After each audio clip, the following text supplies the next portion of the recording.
also fiction in the archives. I don't remember the author. Stoller and Stoller.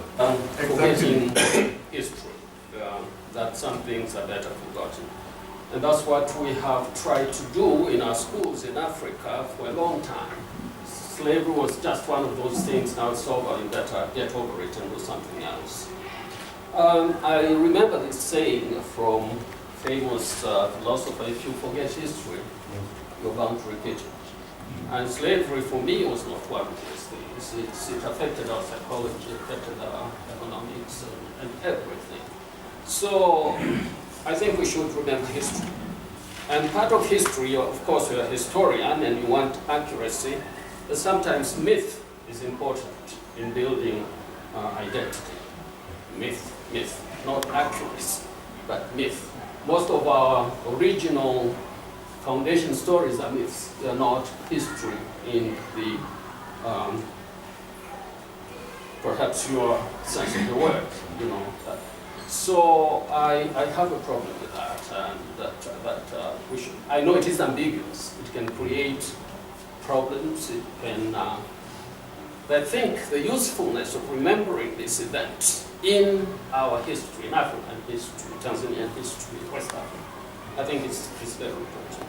And it is a pity that when we go through school, secondary school and so on, it's just a matter of not even a semester, 2 weeks about slavery. This is what's happening in Somalia. And so we forget a very important thing that shaped us, that made us who we are. And it's still, I tell my students, it's still affecting us, especially in our psychology. And so I'm not against being as accurate as possible, but forgetting it because we are afraid of the conflicts that it might cause, to me, it's a problem.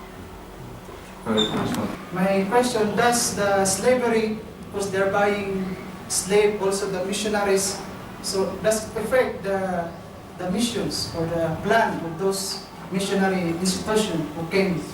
So what is your opinion of this? There is a principal difference between Anglican Protestant missions and the Catholic ones. We both were looking for constituency, and so the Protestant missions were trying to attract slaves, looking voluntarily to them. They did not spend money on finding slaves, but the Catholic missions did it.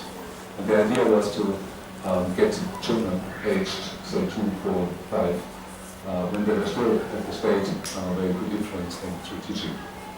For them, for the missionaries, they saw this as redemption, as a positive means.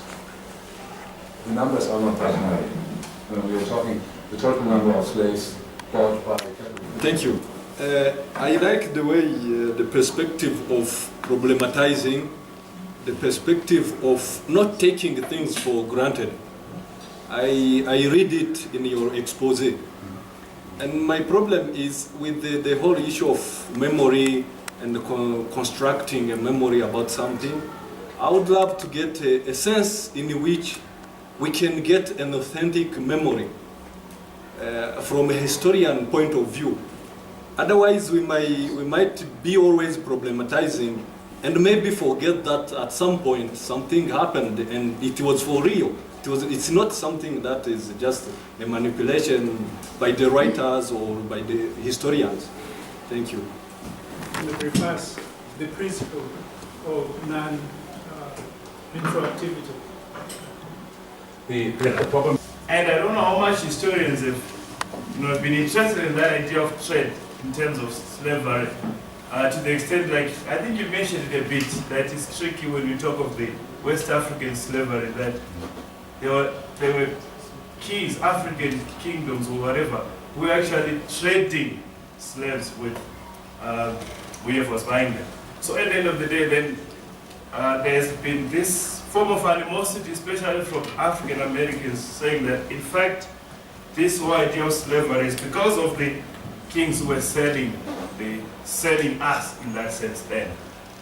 So I don't know how much, of what comment can you say about that, the understanding of slavery from West Africa as threat and hence fled to the Africa? No, the initial historiography about this was basically slavery is the transatlantic slave trade is a white man's business. Okay?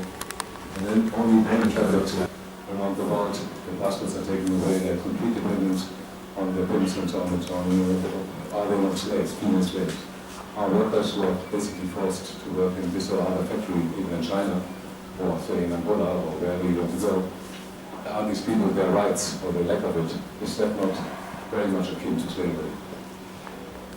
It's a social issue. My view is that when we reserve a sense of what slavery was like, i.e. the property of people, I could own you, you could own me, then we know at least we have a group of people who could be owned in some other sort of free. Okay?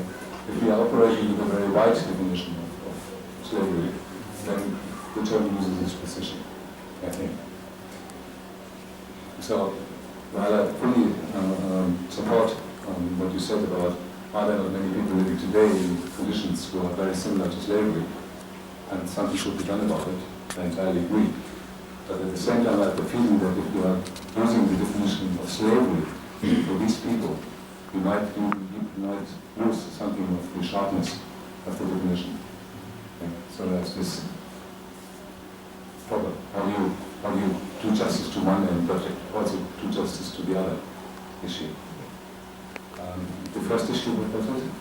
Just the impact of the study of memory or discourse of explained today. But I'm wondering in the sense that despite the fact that slavery was a thing which happened in the history of the Africans, but one thing that we are seeing as a current situation or as a real that come today is that actually slavery has taken different forms. I'm much aware that you are reading some of the current things which are happening in our country, like Kenya. We are seeing our women transforming into slavery or into slavery itself in Saudi Arabia. Okay, when we talk about the things to do with the aspect of education, the aspect of politics and economy, still actually we are victims of circumstances in the sense that actually we are still under the umbrella of slavery. I don't know how you can talk about it because actually we were victims of circumstances in the history, and today actually you can see what's happening. I don't know what's happening. So here, another question here, right here, yes. My question is from a psychological point of view. Having realized the way you have presented it, I've seen that slave trade and slavery in particular yielded to undesirable, I can say, consequences. Both of them, if we may try to look critically, we may associate them with maybe psychological, I can say, impacts. For instance, if one feels so that his parents or whatever were enslaved, to some extent can we ask some question to say that why is it my tribe were among those that were enslaved? And if one tries to reflect upon that kind of historical background, he may develop some sort of, I can say, inferiority kind of feeling. And my question is that having been someone who has worked in those areas that were affected by slavery, what has been done so far in order to help people to work on this aspect maybe of feeling inferiority, so to speak?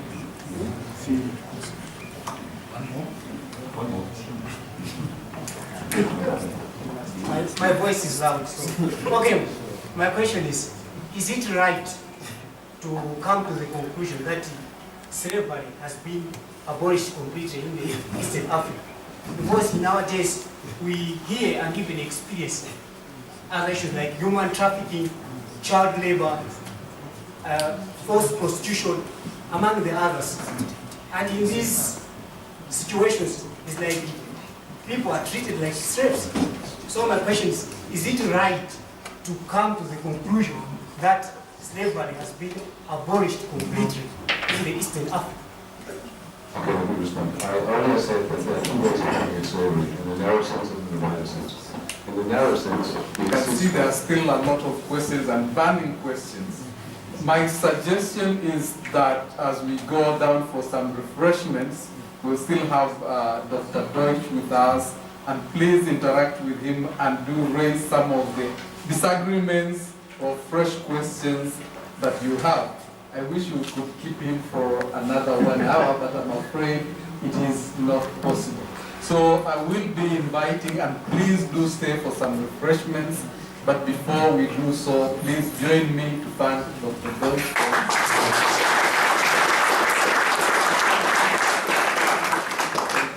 So please welcome downstairs the third floor to the Historical Institute for some refreshments.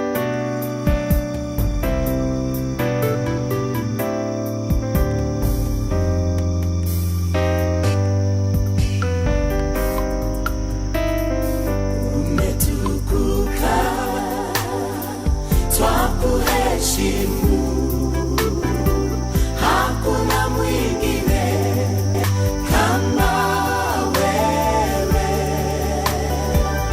wewe Mungu Baba yangu, na kuinua na kuabudu, umetukuka twakuheshimu. Hakuna mwingine kama wewe, wewe Mungu Baba yangu, na kuinua na So, most welcome to the Jesuit Historical Institute in Africa. If you just introduce yourself briefly. My name is George Deutsch. I'm an associate professor for Common Life History at the University of Oxford. Okay, that's great. And the topic you've given us is slavery and abolition in East Africa, from colonial fairy tales to the study of memory. Can you just briefly say what this is all about? It's about two things. One is about the history of slavery in East Africa, but it's also about the way in which historians wrote about that history. And I noted that the colonial history and the early nationalist history had little to say about it, whereas the social historians of the 80s and the memory historians of the 90s might be more useful to shed some light on this issue. But the origins of all this is that in the history of slavery in Africa, perhaps the people who were most concerned with it, the slaves, have not given enough room for their agency. So what I attempt in my work is to show that they are not just merely victims of domination and repression, but there was a room of maneuver, what they could do, when they could use it. And that was what my research was about, the agency of slaves in history. That's great. I think that explanation makes me ask another question about the state of the study of slavery and slave trade really in the academia. What would you say is the state at the moment? Is there great interest? Is there great research being done on that, great publications? I think the research, if you like, the easy research has been done. The easy research is basically the one which is focusing on European documents in European languages. But Swahili sources, Arab sources have not been used to that extent because it takes special language abilities. I also think that the oral history has not been exhausted at all. I never got beyond the surface, just to see the lay of the landscape, but not really understanding how it is constructed. And so, to some extent, talking about memory is try to encourage people to see this as a valuable and lively issue in undertaking research. Oh, great. Again, I'm led to asking another question. I guess most research is directed to areas of interest, and someone would easily ask, why study slavery and abolition of slavery at all? What would you say is the importance of this particular topic, especially to people in Africa, for example? There's a great saying by an American author, I think his name is Faulkner. He said, the past is never dead, it is not even past. What he meant is that the past left a legacy which is defining our present. And in many ways, ideologically but also materially, we are still wrought with the effects of slave trading and imperialism. And then to understand the present, we need to understand the past. And of course, the old argument is, if you understand the past, you understand the future. So my interest in imperialism and colonialism on one hand and slavery on the other is an attempt to understand the present better. Slavery has affected different areas in Africa in different ways. In some areas the legacy is very thin and you have to dig very deep. In some areas it's a burning issue of the present. So it depends a little bit on what kind of societies we're talking about and what kind of slavery we are encountering in this. So it is an issue of the present, not just merely of the past. I'm led to asking about sources. You mentioned that sources in Kiswahili and in Arabic has not been studied enough. And certainly I know from my own experience that mostly we read English sources written from the point of view of the British. And my question to you is, how about German sources? Do they exist and are they accessible? No, I wish I could say I have exhausted the German sources and that's a definite study of the end of it, but it's not true. I know that there are other sources which one could explore. And I think the particular record of missionary societies might be a particularly good source for records on slavery. I mean, think about it that some of the Catholic missions were actually German missionary societies, but particularly also the Protestant domain. Those records have not been fully explored. And there's lots of work to be done in German sources on slavery in East Africa, particularly in the missionary field. Now, with the official archive, most of the stuff has been destroyed either by the German administration in Tanzania or during the Second World War. Missionary sources might be in Germany. It would be a good field for study. Yeah. My last question to you is probably a kind of advice to us at the Historical Institute. The Jesuit Historical Institute is really founded to try and enable people in Africa, in this region of Africa, to access certain important sources in studying historical subjects.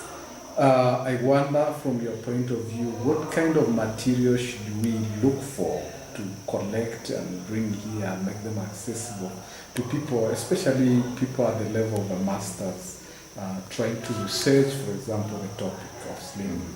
What kind of records, what kind of books, what kind of material should we be looking for? I mean, I firmly believe that historians are made in the archive. You cannot teach, you can teach master students that much, but I think one of the main parts of what you're doing is inducing people to undertake original and primary research. And that also means that you have to use the sources which are available, i.e. in the Kenya Archive, in the missionary societies, perhaps in Tanzania, particularly in the National Archive. And I think that might one avenue to explore further. What are the kind of sources which are readily available for people to study in official archives and in missionary archives? One other element of study would be to significantly reduce the cost of undertaking research abroad by more fully engage with what is available on the internet. It is amazing what the British, for instance, publish about their records, or the French. And for instance, all parliamentary papers are now published. And the trade slave records are, it's so huge that not a single person can actually work through in a lifetime through these records. So there might be some other records which are available through the internet, accessible to students at an institution like this they would like to study, because they're available now. They become more and more available. I would be surprised to see any more sources. It's important that we don't read everything that was written then as gospel truth, and we read it with a critical mind. I think that's very important. And I appreciate the books that we sample as books that were heavily influenced by the colonial ideology.